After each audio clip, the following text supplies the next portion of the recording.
Shalom Aleihim, Bapak Ibu Saudara yang terkasih dimanapun saudara berada. Bapak Yahweh memberkati saudara dengan segala kelimpahannya. Sangat senang sekali pada pagi ini kita bisa bersama-sama kembali memuliakan dan meninggikan Tuhan.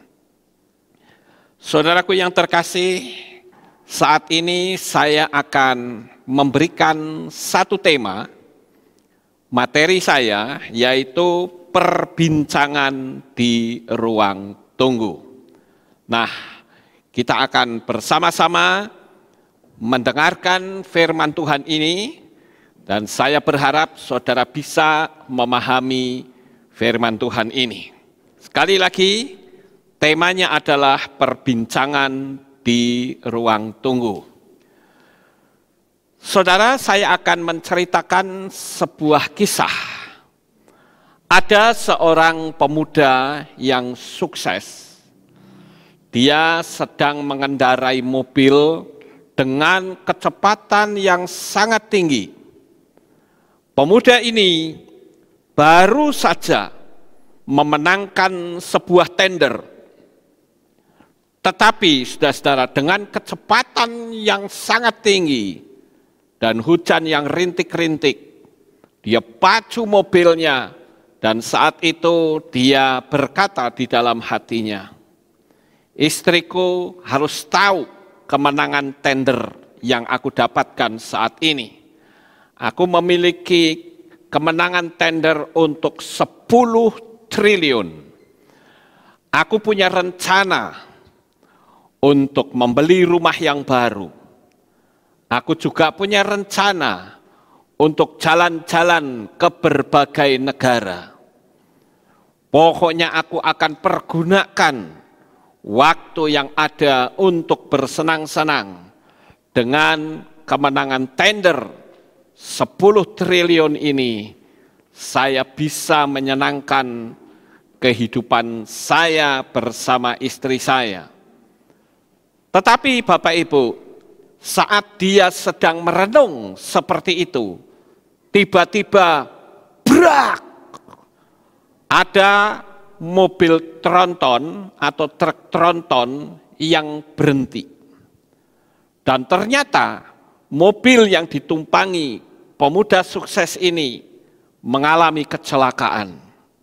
Dan apa yang terjadi, saudara-saudara? Mobil itu hancur. Dan orang muda ini melihat sesuatu yang aneh, yaitu apa?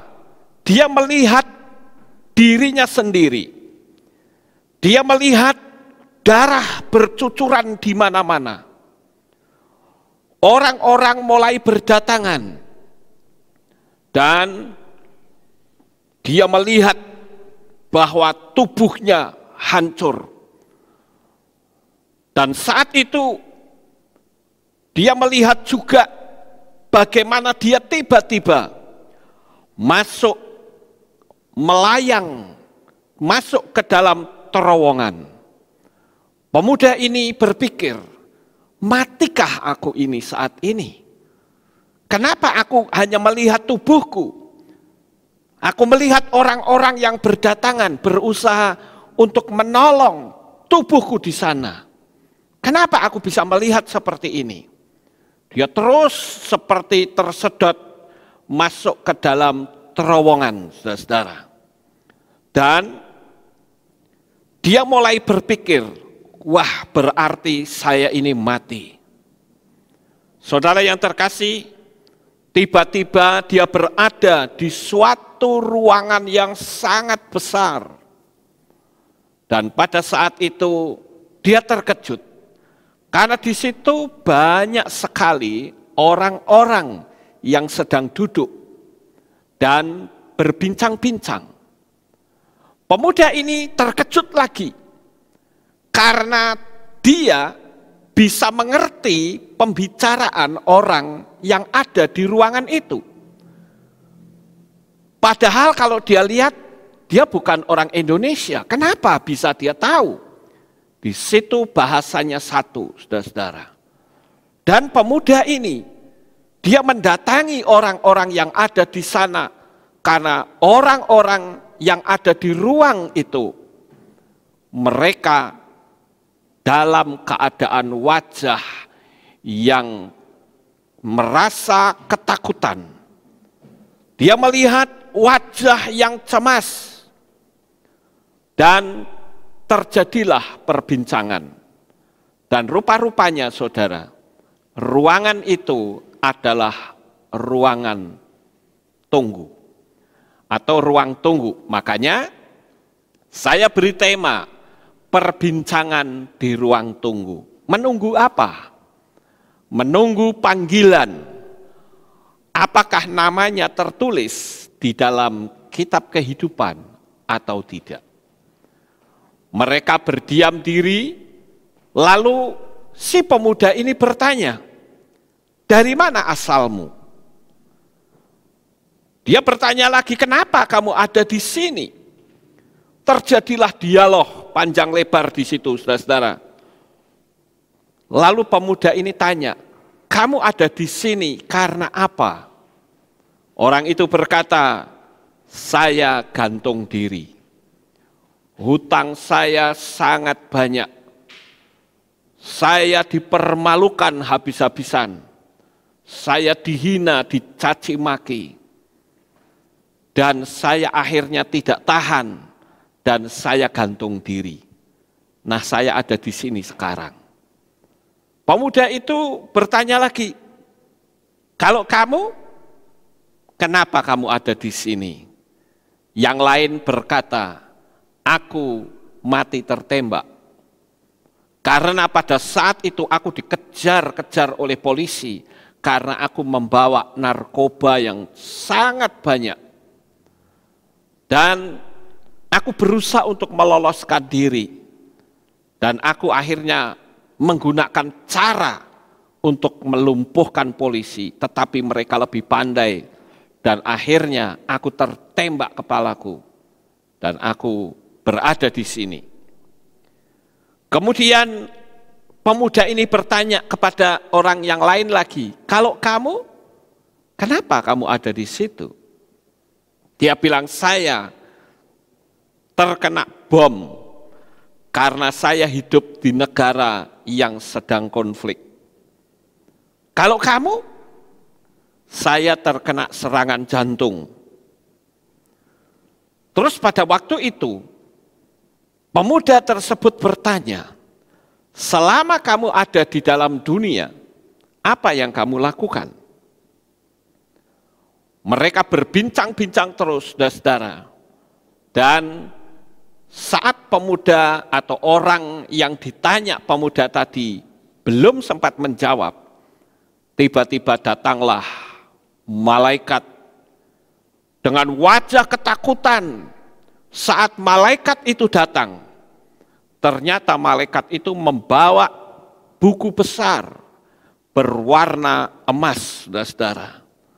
Dan malaikat itu berseru, "Namamu tidak tercantum di buku ini." Orang itu gemetar dan ketakutan yang luar biasa hebatnya, saudara-saudara. Dia bahkan menjerit-jerit.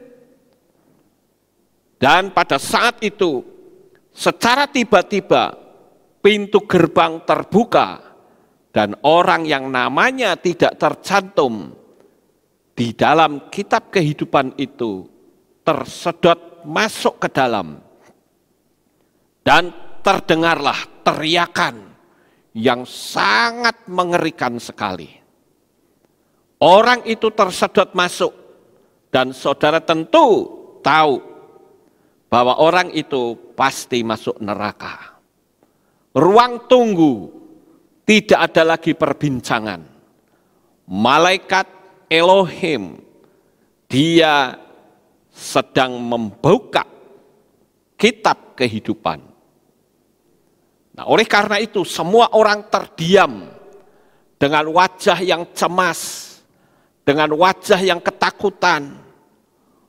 Orang ini berharap agar namanya tertulis di dalam kitab kehidupan.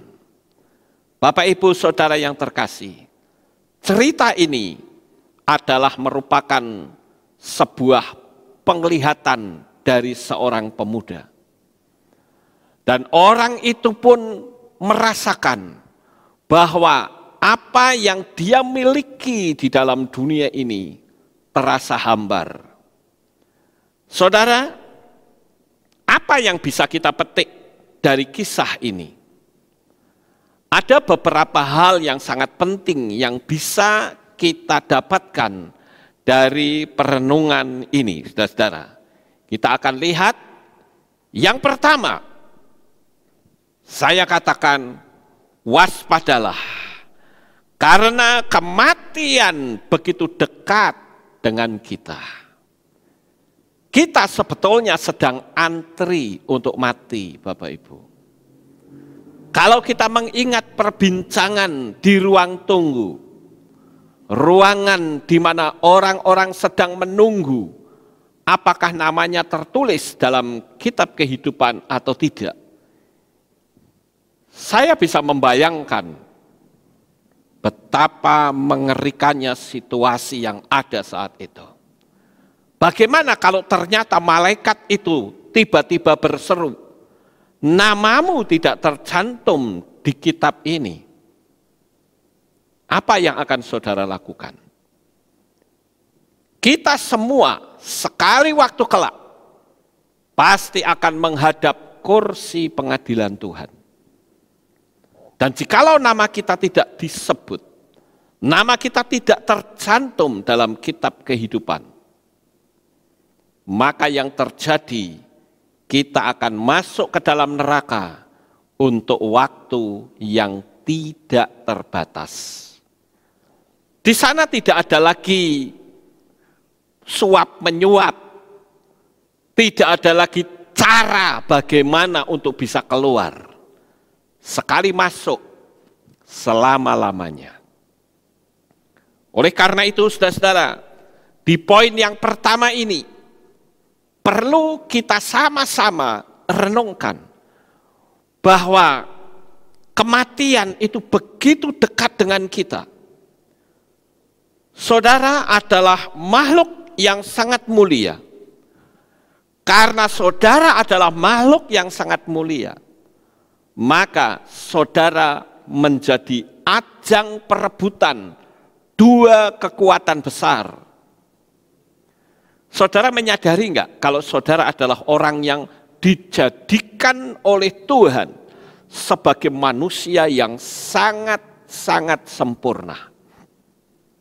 Kalau saudara menyadari, saudara akan menjalani hidup ini bukan asal-asalan.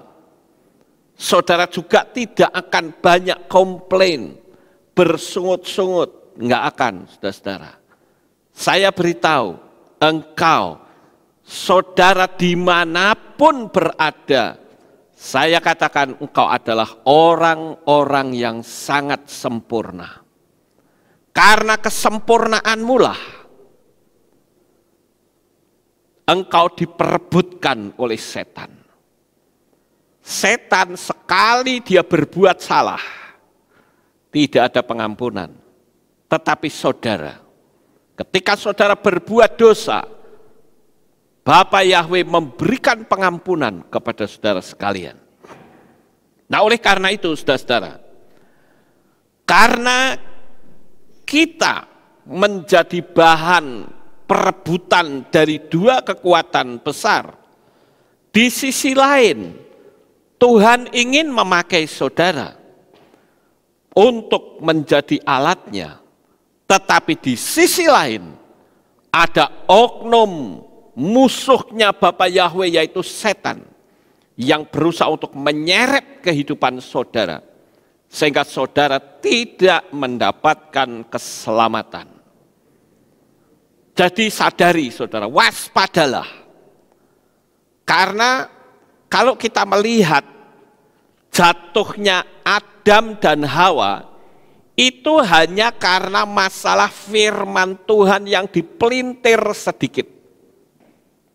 Sehingga mendatangkan dosa yang membuat kita semua menerima dosa turunan dari Adam. Coba saudara perhatikan, saat Bapak Yahweh berfirman kepada Adam, dia katakan semua buah pohon dalam taman ini boleh kamu makan buahnya. Tetapi ada satu buah pohon yang tidak boleh kamu makan, yaitu pohon pengetahuan baik dan jahat. Sebab pada hari engkau memakannya, pastilah engkau mati. Tetapi saudara-saudara, setan yang mempergunakan ular, dia berkata, sekali-kali tidak akan mati. Tetapi pada saat engkau memakannya, matamu akan terbuka dan engkau menjadi seperti Elohim. Dipelintir sedikit maknanya jadi berubah. Padahal manusia itu dijadikan Tuhan, itu sudah serupa dengan Tuhan. Tetapi pelintiran dari ucapan si ular, seolah-olah kamu akan menjadi sama seperti Tuhan kalau kamu makan dari buah pengetahuan baik dan jahat. Dipelintir sedikit, manusia dibikin bingung, saudara-saudara. Akibatnya sangat fatal sekali. Itu sebabnya Yesua perlu datang ke dalam dunia ini untuk menyelamatkan kita semua. Sekarang yang jadi pertanyaan bagi kita di poin yang pertama, saudara-saudara, sejak engkau menjadi orang percaya kepada Bapa Yahweh di dalam Yesua HaMasiah, sudah berapa jiwa yang saudara menangkan? Atau saudara hanya berpangku tangan, saudara tidak melakukan apa-apa? Ingat, berkali-kali saya memberitahu, beritakanlah kabar baik. Kalau saudara tidak bisa khotbah, pakailah channel ini untuk memberitakan. Perkara orang terima atau tidak, itu bukan urusan saudara. Tetapi saudara sendiri sudah menyelamatkan diri sendiri. Oleh karena itu, Bapak Ibu Saudara yang terkasih, pertanyaan sudah berapa jiwa yang saudara menangkan, itu masih cukup relevan. Coba ambil target. Saudara katakan, saya mau di tahun ini, saya bisa memenangkan suami saya. Atau saudara berkata, tahun ini saya bisa memenangkan anak saya. Atau saudara katakan, aku akan memberitakan, terserah mereka percaya atau tidak. Nah itu yang penting di situ, saudara-saudara. Perkara dia terima atau tidak itu urusan orang tersebut dengan Tuhan, dan ada unsur anugerah di situ. Jadi pertanyaannya, sudah berapa jiwa yang saudara menangkan?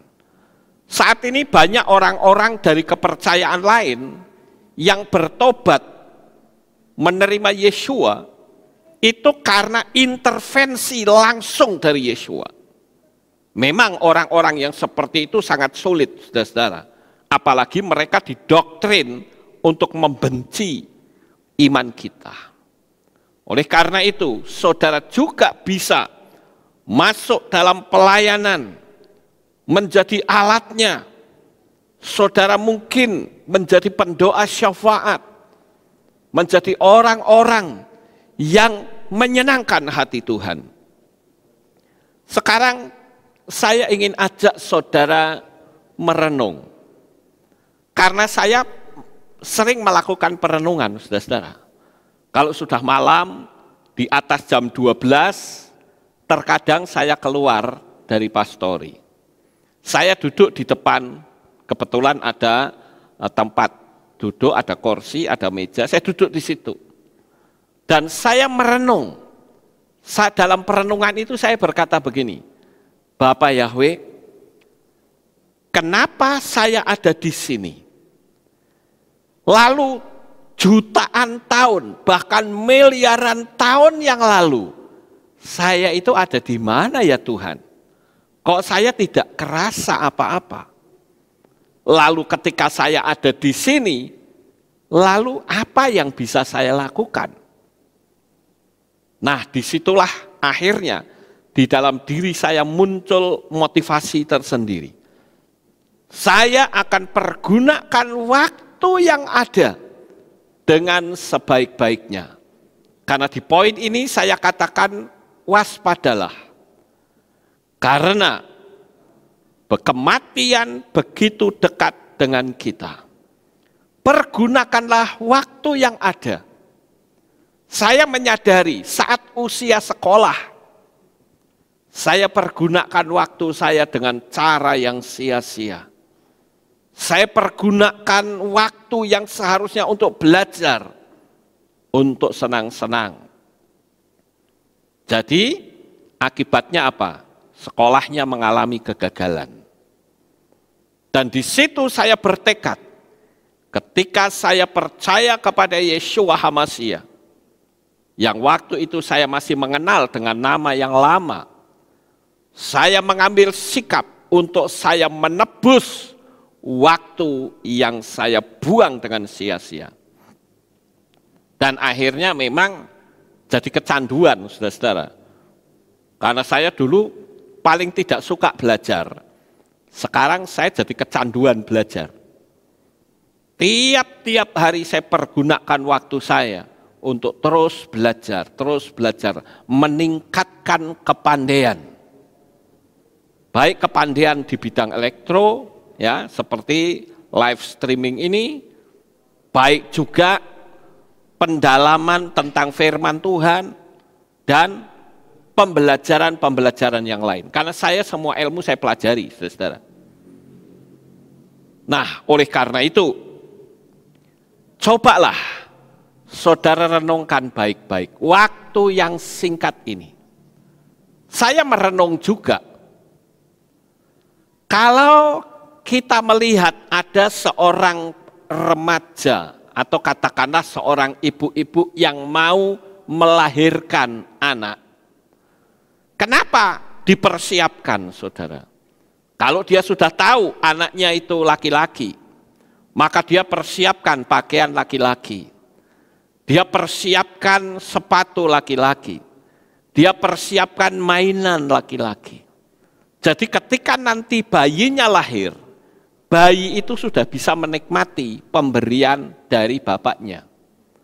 Tetapi kenapa sekarang kita yang hidup ini tidak mempersiapkan diri untuk kematian? Saudara dan saya sekali waktu kelak pasti akan mati. Kecuali Yeshua HaMashiach Sang Mesias itu datang untuk yang kedua kali. Maka saudara dan saya tidak akan mengalami kematian. Tetapi kita akan rapture, kita akan menyongsong Tuhan di awan-awan yang permai. Ngapain Tuhan datang di awan-awan? Dia jemput kita, saudara-saudara. Dia tidak menjejakkan kakinya. Dia menjemput kita dan dunia ini berubah masuk ke dalam waktu yang berbeda. Yaitu apa? Zaman anti Hamashiach. Atau orang luar sana menyebutnya antikris. Itu semua sudah ada timeline-nya. Oleh karena itu, cobalah saudara mempersiapkan diri. Kita hidup di dunia ini tidak lama, Bapak Ibu. Jadi karena hidup kita tidak lama, kita harus waspada. Kita harus siap-siap.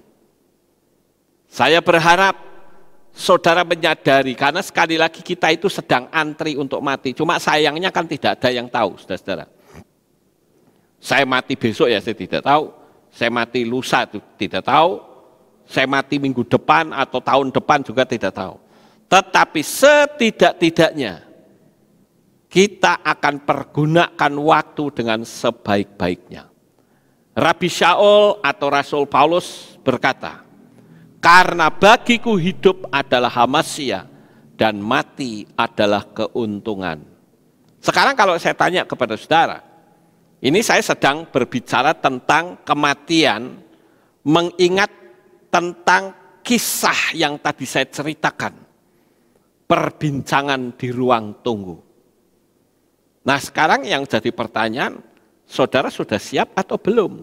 Itu saja saudara-saudara. Jangan sampai pada waktu Tuhan panggil ternyata kita sedang tidak punya iman. Dan apa jadinya ketika ternyata di ruang tunggu itu malaikat berkata, namamu tidak tercantum dalam kitab ini. Saudara mau minta tolong siapa? Tapi sebaliknya, ketika malaikat Bapa Yahweh membuka buku kehidupan, saat buku itu dibuka, saudara-saudara, dan malaikat itu menyebut nama kita, maka saudara akan disambut dengan sorak-sorai. Saudara akan masuk di Syamayim yang mulia. Saudara akan dijemput oleh banyak saleh-saleh Tuhan sebelum kita. Saudara bisa ketemu dengan Petrus. Saudara juga bisa ketemu dengan Paulus. Orang-orang yang sudah mendahului kita. Dan saya bayangkan mereka akan peluk kita dan berkata, aku sangat bersukacita engkau datang kemari sahabatku. Oh, betapa menyenangkan saudara-saudara. Tetapi kalau sampai kita ditolak, sudah tidak ada lagi kesempatan. Itu perenungan kita yang pertama. Sekarang sebelum kita lanjut, saudara-saudara, ada baiknya kalau kita membaca ayat firman Tuhan yang tertulis di caption itu.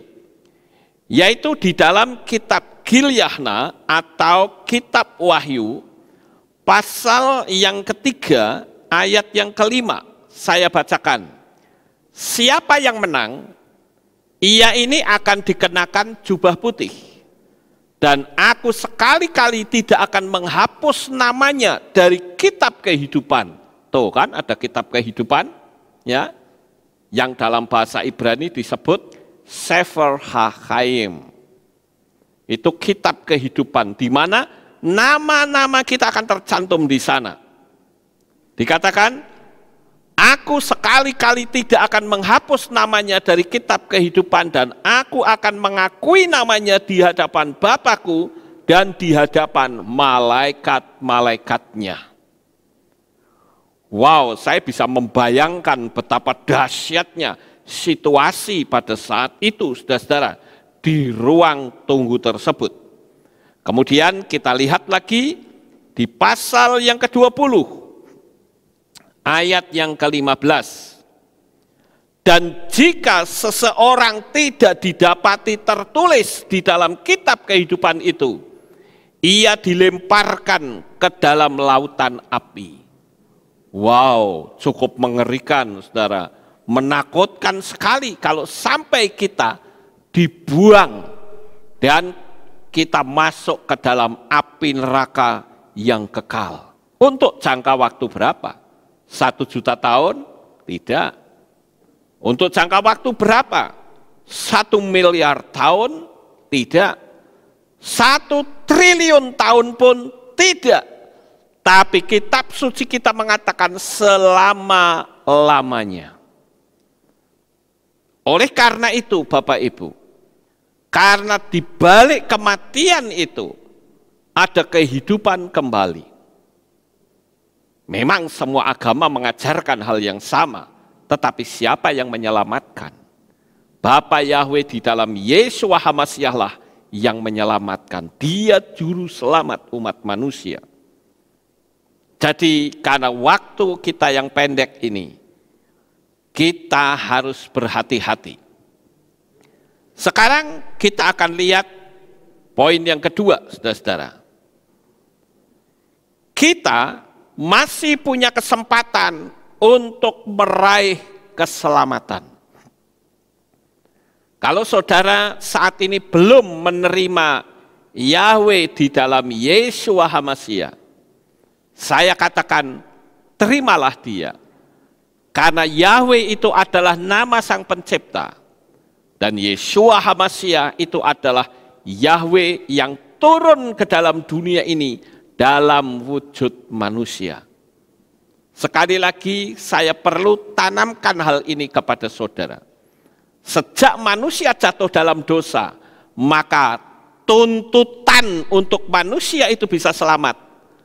Maka manusia itu harus taat sampai mati dan tidak pernah melakukan dosa. Tetapi mana mungkin manusia tidak bisa berdosa, orang dia sendiri sudah keturunan orang berdosa kok. Jadi manusia manapun, nabi sehebat manapun, tidak bisa menjadi juru selamat, saudara-saudara. Oleh karena itu, yang menjadi juru selamat adalah manusia yang paling sempurna, yang tidak bercacat celah, yang darahnya tidak pernah yang tangannya tidak pernah berlumuran darah. Dialah Yeshua HaMashiach. Yahweh sendiri yang turun, karena yang sempurna kan cuma Yahweh. Yang ingin diselamatkan adalah manusia. Maka ya jalan satu-satunya Yahweh yang sempurna menjadi manusia, saudara-saudara. Menyelamatkan kita. Cukup hanya percaya saja. Maka saudara selamat. Kemarin saudara bisa lihat video saya ajari saudara untuk saudara berdoa menerima keselamatan melalui nama Bapa Yahweh di dalam Yeshua HaMashiach. Bapak Ibu saudaraku yang kekasih, oleh karena itu ketika kita masih punya kesempatan untuk meraih keselamatan, maka pergunakanlah waktu yang ada sebaik-baiknya. Pergunakanlah kesempatan, jangan tunda-tunda waktu. Jikalau saudara mendengar keselamatan ini hanya di dalam Yeshua HaMashiach, terimalah dia, Bapak Ibu. Saya tidak mengenal saudara karena saya tidak bisa melihat wajah saudara. Tetapi doa saya selalu katakan, Bapa Yahweh yang Maha Kuasa, berkati dan tolonglah para subscriber video saya. Supaya orang-orang yang mengakses channel saya, semuanya diselamatkan oleh Tuhan. Karena di balik kematian itu ada kehidupan yang sangat menakutkan. Kalau sampai kita masuk neraka, saudara-saudara. Cuman masalahnya kan karena kita tidak melihat, jadi kita anggap santai. Bahkan mengolok-olok. Itu berbahaya sekali. Kita juga harus percaya kepada nabi-nabi terdahulu yang memberitakan tentang datangnya Mesias, yaitu Yeshua HaMashiach. Kemarin ada yang WA saya berkata begini, Pak Lukas, ini ada seseorang yang mengatakan begini gitu. Nggak usah panggil Yahweh juga nggak apa-apa katanya. Toh Tuhan juga tahu. Saya jawabnya begini, saya harus nurut orang ini atau saya harus nurut nabi-nabi terdahulu? Coba Anda jawab sendiri. Saya kira-kira tunduk pada omongan orang yang baru lahir kemarin sore istilahnya, apa saya tunduk pada apa yang nabi-nabi zaman dahulu perintahkan? Itu saja. Kalau dibilang tidak usah panggil nama, tidak apa-apa, bagaimana dengan ayat firman Tuhan di dalam kitab Divrei Hayamim Aleph pasal 16 ayat yang ke-8 atau 1 Tawarikh.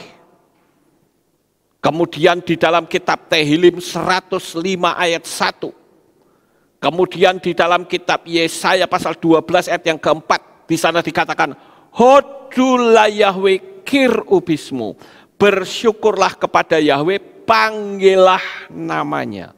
Namanya disuruh panggil, saudara-saudara. Lah kalau kita tidak memanggil, ya bagaimana? Saya harus nurut pendeta-pendeta ini. Ya saya keliru dong kalau begitu. Ya, saya akan tetap memanggil sesuai dengan perintah yang diajarkan oleh para nabi. Kemudian, saudara-saudara, saya katakan bahwa saudara jangan ragu akan kemesiasan Yeshua HaMasiah. Jangan ragu, saudara-saudara. Ingat, saat Yeshua bangkit, ini bukan kisah dongeng, tapi kisah fakta. Dan itu pun jelas-jelas loh, sudah bangkit loh. Saksinya bukan satu orang, banyak orang. Kitab suci menulis ada 500-an orang yang menyaksikan bahwa Yeshua yang disalibkan oleh ahli Taurat dan orang Farisi sudah bangkit kembali. Itu pun masih dipelesetkan dengan berkata, Yeshua itu dicuri oleh murid-muridnya. Lah padahal kalau dipikir secara logika, kalau Yeshua dicuri sama muridnya, betapa lemahnya tentara Romawi. Mosok sama orang-orang sipil yang tidak punya senjata saja mampu mencuri mencuri tubuh Yeshua yang ada di dalam kubur. Belum lagi dimeterai, belum lagi ditutup dengan batu yang besar. Lemah banget tentara Romawi, saudara. Tapi itulah kebohongan. Jadi kebohongan itu ya sekalipun tidak masuk logika, yang penting diteriakkan. Jadi kalau yang namanya kebohongan, kalau terus diteriakkan, yang itu jelas-jelas tidak benar akan ditangkap sebagai kebenaran. Karena terus-menerus diteriakkan.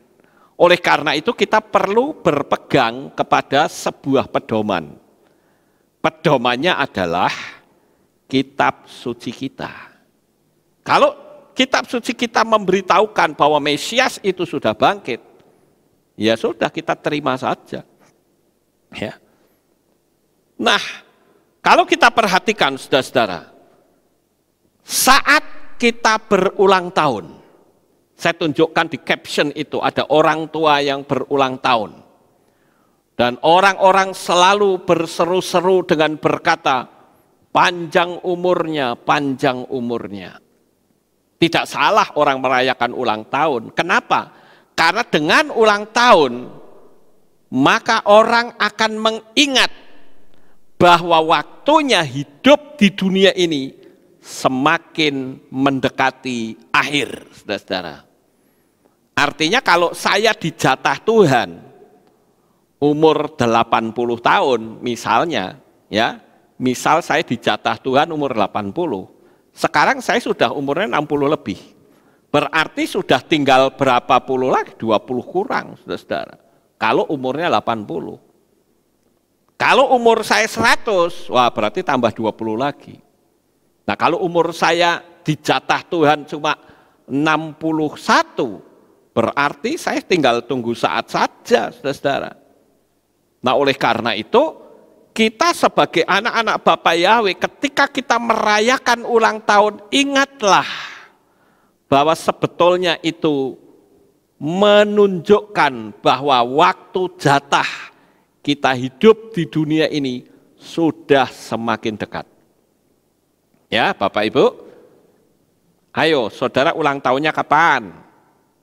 Saudara merasa enggak kalau semakin ulang tahun berarti semakin saudara mendekati jatah yang Tuhan sudah berikan. Ya, jangan malah kita sukacita ulang tahun, tapi kita tidak ingat bahwa sebetulnya umur kita mendekati akhir. Kita lanjut poin yang ketiga, saudara-saudara. Ingatlah bahwa kematian kita itu tidak membawa apa-apa. Di layar kaca saudara, saya tunjukkan ada seorang perempuan yang akan memasuki lorong. Itulah yang saya sebut lorong perjalanan menuju ke akhirat. Ya, kalau saudara membaca di dalam kitab Kohelet atau kitab Pengkhotbah, di sana ada kata rantai perak atau tali perak. Nah, itu adalah roh manusia. Kalau itu putus, ya sudah selesai. Dan saudara ketika kematian itu datang, di samping kita tidak membawa apa-apa, tetapi kita juga berjalan sendiri, saudara-saudara. Kita nggak ada yang nemani. Kita tidak bisa membawa istri. Kita tidak bisa membawa suami. Kita juga tidak bisa membawa keluarga kita. Kita juga tidak bisa membawa sahabat kita. Kita juga tidak bisa membawa harta kita. Kita juga tidak bisa membawa jabatan kita. Tapi kita akan berjalan sendirian, saudara-saudara. Nah, oleh karena itu, kalau kita menyadari bahwa kita akan berjalan sendirian, saudara harus berani mengambil tekad. Beberapa waktu yang lalu, ada satu jemaat, ya. Jemaat ini anaknya dibaptis, saudara. Dan saya tawarkan dia, bagaimana mau sekalian dibaptis? Dia bilang, nanti saja Pak, saya memang sudah percaya kepada Bapak Yahweh di dalam Yeshua HaMashiach. Tetapi suami saya belum. Jadi karena suami saya belum, ya lebih baik saya tak tunggu saja supaya nanti ya kita bisa baptis sama-sama. Ya, saya bilang, ya sudah kalau itu prinsipmu, tapi saya ingatkan loh, kamu bisa tahu kematianmu besok enggak? Enggak bisa, bukan? Apakah kamu bisa melihat ketika engkau mati suamimu ikut menolong engkau? Tidak juga. Jadi kenapa Anda tidak mengambil sikap bahwa keselamatan itu sifatnya pribadi lepas pribadi? Kenapa iman Anda nebeng sama suami yang jelas-jelas tidak beriman? Yang jelas-jelas menentang, kan lucu gitu loh. Anda tahu nggak kalau mati itu sendirian? Ya. Nah, oleh karena itu Bapak Ibu, kita harus mengambil sikap. Ketika kita dibaptis, itu adalah kita memiliki metrai kepemilikan. Saudara tahu pada waktu saya dibaptis, apakah istri saya setuju? Tidak. Dia sempat nangis loh. Kenapa papi kok dibaptis lagi? Lah saya bilang, dulu dibaptis dalam nama siapa? Itu kan meterai. Ya. Nama yang tercantum itu yang memiliki saya. Lah dulu saya dibaptis kan tidak memanggil nama Bapak Yahweh, berarti saya miliknya nama asing. Akhirnya saya terangkan dan saya bersyukur. Dia akhirnya juga ikut baptisan pembaharuan, mendapatkan metrai kepemilikan. Saya tidak akan bercerita ini lagi, kemarin saya sudah menyampaikan sedikit, saudara-saudara. Jadi kalau saudara sudah yakin, sudah percaya bahwa Yahweh itu adalah sang pencipta, dan Yahweh itu telah turun ke dalam dunia ini mewakili manusia seisi dunia, dan Roh Kudus adalah rohnya Yahweh yang diturunkan ke dalam dunia ini untuk memberi pertolongan kepada saudara dan penghiburan kepada saudara. Why not? Mengapa tidak saudara dibaptis sekarang? Jangan tunda-tunda waktu, saudara-saudara. Atau kalau saudara punya kesempatan, silahkan datang ke Magelang. Ini lockdown kan sudah mulai melonggar. Iya kan? Silahkan saudara datang ke Magelang. Saya siap untuk membaptis saudara. Saya satu orang pun saya baptis, saudara. Saya berkali-kali membaptis satu orang bahkan tengah malam. Ya, kenapa? Karena bagi saya itu keselamatan pribadi orang tersebut. Ketika saya memberitakan firman dan saya bilang, mau nggak kamu dibaptis? Mau. Lalu orang itu saya tanya, terus kapan kamu mau dibaptis? Terserah Pak Lukas. Nah itu kunci ada di tangan saya, saudara. Kalau saya berkata, ya nanti dulu ya, tak kumpulin dulu supaya dapat 10 orang. Nanti kita baptis bareng-bareng. Ya coba aja paling iya saja, saudara-saudara. Lah tapi kalau belum sampai 10 orangnya mati, yang tanggung jawab siapa? Saya suruh tanggung jawab, ya enggak mau, saudara-saudara. Makanya kalau saya tanya, kapan kamu mau dibaptis? Sekarang. Ya kalau bilang Terserah Pak Lukas, saya bilang sekarang. Karena kunci ada di tangan saya. Kecuali kalau orangnya itu berkata, ya nanti dulu ya Pak, ya itu bukan urusan saya. Kunci ada di tangan orang itu, bukan ke saya.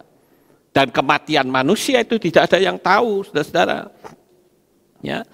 Jadi di poin yang ketiga ini, ketika atau saat kematian kita tidak membawa apapun, berarti semua yang kita miliki di dalam dunia ini sebetulnya adalah titipan belaka yang sekali waktu kelak Tuhan akan ambil kembali.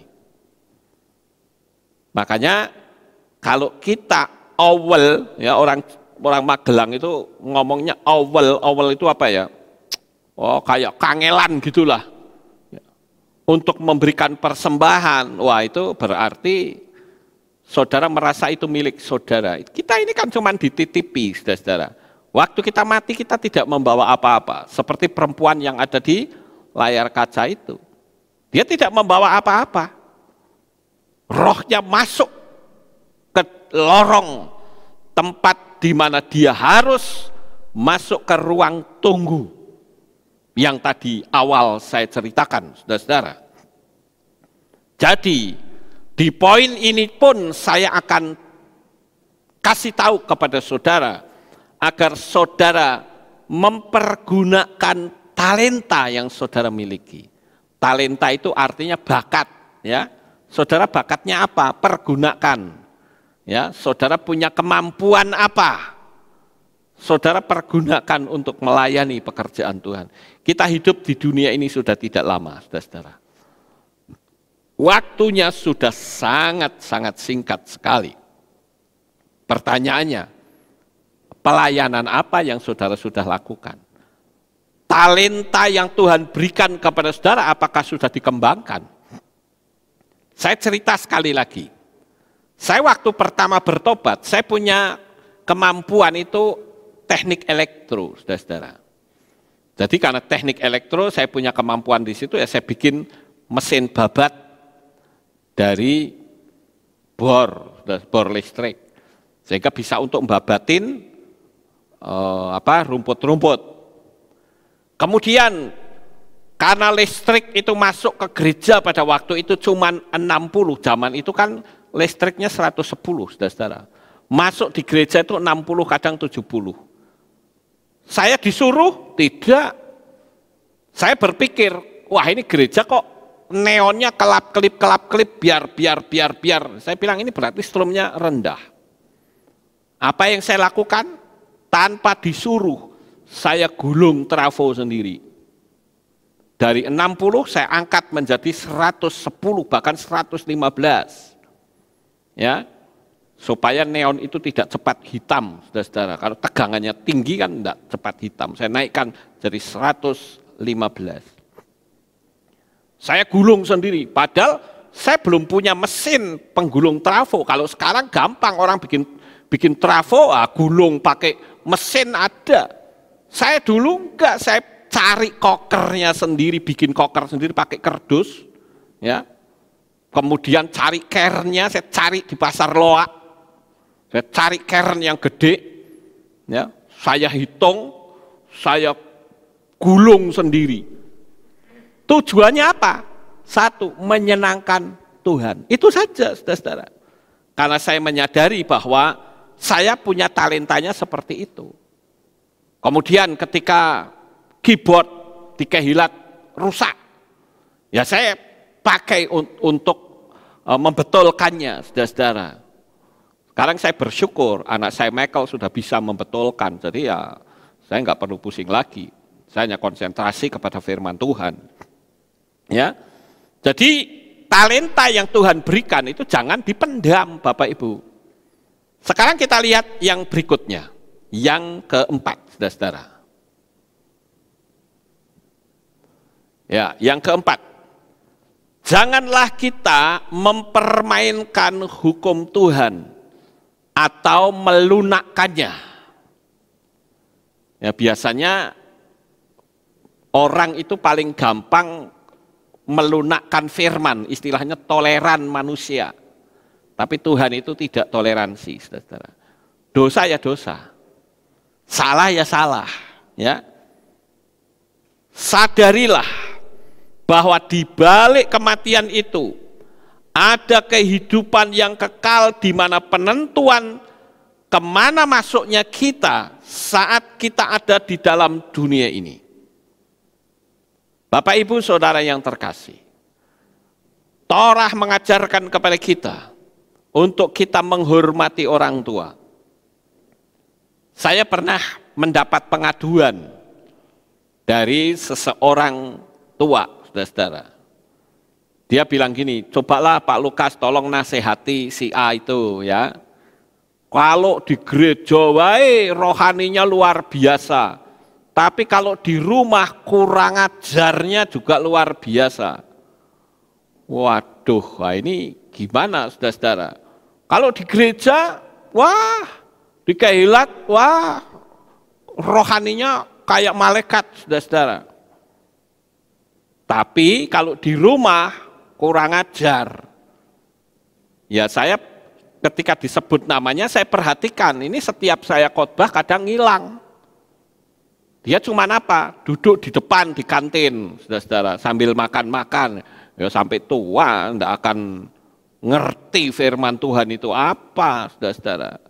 Nah, bagi saudara yang seperti itu, yang kurang menghargai orang tua, cobalah saudara menghargai mereka. Karena Torah mengajarkan di dalam kitab Markus pasal 7 ayat yang ke-10 dikatakan, sebab Mose berkata, hormatilah ayahmu dan ibumu, dan siapa yang mencaci maki ayah atau ibunya, binasalah dia dalam kematian. Tuh. Halo anak-anak muda, saya perlu kasih tahu engkau saat ini. Apakah engkau mengasihi orang tuamu? Apa engkau menghormati mereka? Atau saudara menganggap enteng orang tua saudara? Ayo, bertobatlah. Biar engkau diselamatkan. Di sini berarti saya bisa mengambil kesimpulan bahwa tidak menghormati orang tua itu bisa membawa maut, saudara-saudara. Ya, itu yang keempat, ya, jangan memanipulasi firman Tuhan, dipelintar-pelintir. Wong perintahnya disuruh memanggil malah diplesetkan. Alasannya ini. Wah, saudara nggak punya pandom. Pandom kita adalah firman Tuhan. Kita lihat yang kelima, saudara-saudara. Saat kita mati, semua kehormatan kita hilang. Ya, jadi ketika kita mati, kehormatan kita hilang. Orang tidak akan mau berdekatan dengan kita. Dan nama kita pun berubah menjadi almarhum atau almarhumah kalau perempuan. Dan tubuh kita itu sudah dipanggil jenazah. Seterhormat seperti apapun. Misalnya ada seseorang namanya Rohadi, misalnya saya pinjam nama, maaf ya kalau saudara yang namanya Rohadi, saya pinjam nama. Bapak Rohadi itu meninggal. Dia adalah seorang profesor doktor. Apakah orang akan berkata, di mana Bapak Profesor Doktor Rohadi? Tidak mungkin. Orang pasti akan tanya, jenazahnya di mana? Jabatannya berubah sudah, saudara-saudara. Nah kita mesti hati-hati. Orang juga tidak mau berdekatan dengan kita. Selagi dia hidup, punya titel, punya jabatan, orang pada berbondong-bondong mendekat sama dia. Tapi ketika dia mati, wah boro-boro mendekat, nggak akan mau mendekat, saudara-saudara. Artinya apa? Kehormatan kita itu hilang. Nggak mungkin ada orang yang tadinya dieluk-elukan ketika mati, disuruh tidur bareng sama orang itu mau, nggak akan mau, saudara-saudara. Aku nggak mau tidur sama mayat, kan mesti gitu, saudara-saudara. Jadi kehormatan manusia itu berakhir di situ. Di dalam kitab 1 Korintus pasal 15 ayat 21 dikatakan, sebab karena kematian itu melalui seorang manusia, maka kebangkitan orang-orang mati juga melalui seorang manusia. Itu sebabnya tadi saya katakan, engkau percaya kepada Yeshua HaMasyiah, maka engkau memiliki kuasa kebangkitannya. Kalau sekali waktu engkau mati secara fisik, tapi rohmu bangkit, dan namamu tertulis dalam kitab kehidupan. Sekali lagi, sebuah pertanyaan besar. Apa yang akan saudara perbincangkan saat berada dalam penantian penghakiman? Apakah saudara berbincang-bincang di ruang tunggu dengan wajah yang cemas? Atau saudara berbincang-bincang di ruang tunggu dengan hati yang penuh sukacita karena sebentar lagi saudara akan dipanggil namanya yang tertulis di dalam kitab kehidupan. Kehormatan, kedudukan itu tidak salah. Saya tidak menyalahkan orang mencari hikmat, mencari kedudukan, mencari kehormatan. Itu bagian kehidupan dalam dunia ini.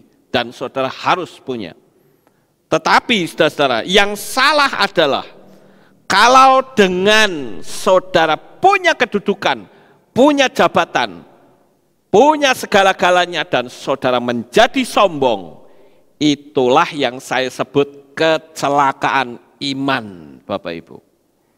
Oleh karena itu berhati-hatilah, karena saat ini kita sedang berada di penghujung dunia, di mana-mana orang sudah mulai menceritakan tentang kedatangan Tuhan untuk yang kedua kali. Oleh sebab itu Bapak Ibu, pada pagi hari ini biarlah materi firman Tuhan ini akan meneguhkan saudara untuk tetap berpegang teguh kepada firman-Nya. Dan saya katakan, jangan takut, jangan gentar. Jalani hidup ini bersama Bapa Yahweh di dalam Yeshua HaMasyiah, engkau pasti aman. Sukses besar untuk saudara, Bapa Yahweh memberkati. Haleluya. Kita tunduk kepala dan kita akan berdoa. Kami mengucapkan terima kasih dan syukur kepadamu ya Bapa. Di pagi yang indah ini kami bersama-sama telah mendengarkan renungan firman-Mu. Biarlah apa yang kami renungkan kami boleh tanamkan di dalam hati kami. Dan tentunya kami diberi kemampuan untuk menjadi pelakunya. Sehingga saat engkau datang kembali, maka kami bisa menyongsong engkau di awan-awan yang permai. Atau ketika engkau belum datang dan kami harus mati, maka kami mati dan nama kami tertulis dalam kitab kehidupan. Terima kasih ya Bapa Yahweh. Inilah doa syukur yang kami naikkan kepadamu. Di dalam nama Adonai Yeshua HaMasyiah, kami sudah berdoa. Semua berkata, amin. Haleluya. Baik Bapak Ibu, kita akan mendengar pengumuman saat ini. Shalom, berjumpa kembali dalam Aleph Tau Breaking News. Salam sehat bagi kita semua. Berikut saya sampaikan pengumuman untuk minggu ini. Bagi jemaat yang memiliki anak-anak, bisa diimbau untuk mengikuti ibadah anak di channel YouTube Aleph Tau Kids setiap hari Minggu pukul 9 pagi. Demikian pengumuman untuk minggu ini. Sukses besar untuk saudara, selalu sehat dan semangat. Bapa Yahweh memberkati.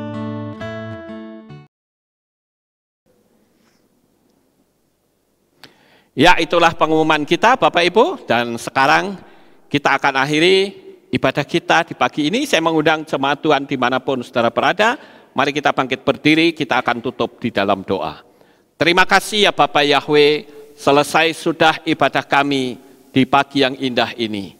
Sebentar lagi anak-anak-Mu akan pulang ke rumah mereka masing-masing.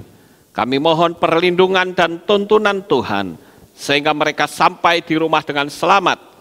Dan yang akan melakukan aktivitas, Bapa Yahweh memberkati segala aktivitas mereka. Terima kasih ya Tuhan, inilah doa syukur yang kami naikkan kepadamu. Dan sebelum kami tutup dalam doa, saya berdoa untuk seluruh umat-umat-Mu dimanapun mereka berada, yang saat ini sedang sakit, jamah dan sembuhkan Tuhan. yang saat ini mereka menghadapi masalah, selesaikan masalahnya Bapa. Engkau sanggup untuk menyelesaikan, sekalipun itu di luar jangkauan pemikiran manusia, tapi bagimu sangat mudah. Terima kasih Bapak Yahweh, yang saat ini bimbang Tuhan teguhkan imannya, karena sekali waktu kami akan berjumpa kembali di dalam kasih dan kemuliaan Bapa. Inilah doa syukur yang kami naikkan kepadamu, di dalam nama Adonai Yeshua HaMashiach, Juru Selamat kami sudah berdoa dan mengucap syukur. Mari kita angkat tangan kita, dan kita akan menerima berkat Kohanim. Haleluya. Yevarecha Yahweh wa yishmereka.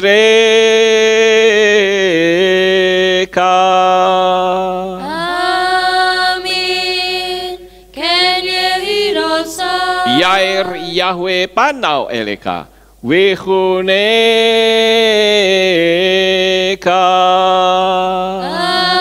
Amin. Ken yehirosa. Yesa Yahweh panau eleka.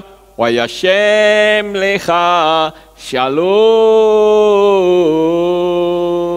Amin. Ken yehirosa. Baruk atabair ufaruk atabasaleh. Engkau akan diberkati di kota dan kau akan diberkati di ladang. Amin. Baruk peripitne kau friat mat kau fri fahem teka shekar ala peka wa esterot soneka. Diberkatilah buah kandunganmu, diberkati hasil bumimu, diberkati hasil ternakmu, anak-anak lembumu dan anak-anak dombamu. Amin. Baruk tan akau misyar teka, diberkatilah bakulmu dan tempat adonanmu. Amin. Baruk ata boboy kau faruk ata betseteha, dan kau akan diberkati pada waktu kau masuk, dan kau akan diberkati pada waktu kau keluar. Amin. Baruk ata Yahweh Eloheinu melek haolam, Besem Yeshua HaMashiach Ruach HaKodes Kile Olam Faed. Kami sudah berdoa dan mengucap syukur. Amin.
Haleluya, Bapak Yahweh memberkati Syafuat Tov. Amin.